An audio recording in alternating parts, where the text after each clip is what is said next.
नमस्कार। आज हम एक बहुत ही दिलचस्प और थोड़ी जटिल कहानी पर बात कर रहे हैं, इज़राइल और ईरान। कैसे ये दो देश जो कभी एक तरह से सहयोगी थे। हाँ, सहयोगी कहना भी शायद कम होगा। काफी करीबी थे एक जमाने में। सही कहा।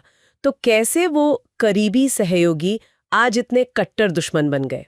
हमारे पास कुछ लेख हैं जो इस उतार चढ़ाव भरे सफर को समझने में मदद करेंगे। और आज हम इन्हीं स्रोतों के जरिए ये पता लगाने की कोशिश करेंगे कि आखिर ये दोस्ती टूटी कैसे और दुश्मनी इतनी गहरी क्यों हो गई। बिल्कुल।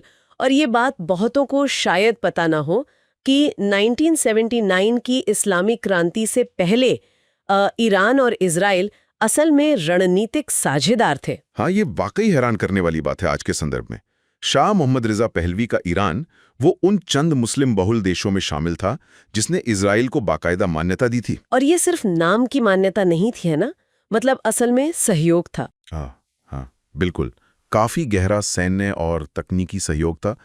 एक मिसाइल डेवलपमेंट प्रोग्राम भी था साथ में, प्रोजेक्ट फ्लावर कहते थे उसे। अच्छा, प्रोजेक्ट फ्लावर। जी, इसमें इजरायली टेक्नोलॉजी से ईरान की मिसाइल क्षमता को बढ़ाना था। और सोचिए 1973 का जो तेल प्रतिबंध लगा था, जब अरब देशों ने पश्चिम को तेल देना बंद कर दिया। हाँ, वो संकट। उस दौरान भी ईरान ने इजराइल को तेल देना बंद नहीं किया था, सप्लाई जारी रखी थी। तो ये पूरी तरह से एक प्रैक्टिकल रिश्ता था, अपने अपने मतलब के लिए। आप कह सकते हैं बिल्कुल। दोनों का एक साझा डर था, उस वक्त बढ़ता हुआ अरब राष्ट्रवाद, और दोनों ही रीजन में अपना दबदबा, अपना प्रभाव बनाए रखना चाहते थे। लेकिन फिर जैसा आपने कहा 1979 आ गया। हाँ, और 1979 की इस्लामी क्रांति ने सब कुछ पलट कर रख दिया। शाह को हटा दिया गया और सत्ता में आए अयातुल्ला खुमैनी। और उनकी सोच तो बिल्कुल अलग थी इज़राइल को लेके। बिल्कुल उलट। खुमैनी इजराइल को अमेरिका का एजेंट मानते थे। छोटा शैतान कहा उन्होंने। आते ही सबसे पहले इजराइल से सारे डिप्लोमेटिक रिश्ते खत्म, ज़ायोनीवाद की कड़ी निंदा की गई। और वो दूतावास वाली बात। हाँ, तेहरान में जो इजरायली दूतावास था उसे बंद करके फिलिस्तीनी मुक्ति संगठन यानी PLO को सौंप दिया गया। ये एक बहुत बड़ा सिंबॉलिक कदम था। मतलब अब से इजराइल का विरोध ईरान की नई सरकार की पहचान होगी, उसकी विदेश नीति का एक अहम हिस्सा। तो मतलब विचारधारा इतनी हावी हो गई कि सारे पुराने फायदे वो सब भुला दिए गए। पर कहानी में एक और अजीब मोड़ आता है 80 के दशक में, है ना? ईरान इराक युद्ध के टाइम पर। हाँ, ये विडंबना ही है। देखिए, एक तरफ तो ईरान खुलकर इजराइल को दुश्मन कह रहा है, शैतान कह रहा है, और दूसरी तरफ उसी ईरान इराक युद्ध 1980-88 के दौरान इजराइल ने गुप्त रूप से ईरान को हथियार बेचे। हथियार? इजराइल ने ईरान को? ये वही दुश्मन का दुश्मन दोस्त वाली बात। उस टाइम इजराइल के लिए सद्दाम हुसैन का इराक कहीं ज्यादा बड़ा खतरा था, तो उन्होंने सोचा कि अगर ईरान को थोड़ी मदद मिल जाए तो इराक कमजोर होगा। ये ईरान कॉन्ट्रा अफेयर का हिस्सा था जिसमें अमेरिका भी शामिल था। अच्छा, लेकिन ये बात जब बाहर आई होगी तब तो काफी हंगामा हुआ होगा। बहुत ज्यादा, इजराइल में भी और अमेरिका में भी। ये दिखाता है कि कैसे कभी कभी फौरी जरूरतें जो हैं वो आपकी विचारधारा पर भारी पड़ जाती हैं, पर ऐसे रिश्ते वो टिकते नहीं हैं लंबे समय तक। सही बात है। तो युद्ध खत्म हुआ और फिर दुश्मनी और बढ़ी। हाँ, युद्ध के बाद खासकर 90 और 2000 के दशक में ईरान ने अपनी रणनीति बदली।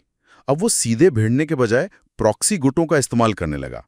मतलब अपने समर्थक लड़ाकों के जरिए इजराइल को निशाना बनाना। जैसे लेबनान में हिजबुल्लाह। बिल्कुल, हिजबुल्लाह, और उधर गाजा में हमास।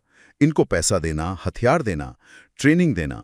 इजराइल इसे कहता है कि ईरान ने उसके चारों तरफ एक आग का घेरा बना दिया है, लेबनान से लेकर सीरिया, गाजा, यहाँ तक कि यमन में हूती विद्रोही भी। और इससे जाहिर है पूरे इलाके में अस्थिरता और बढ़ गई। बहुत ज्यादा।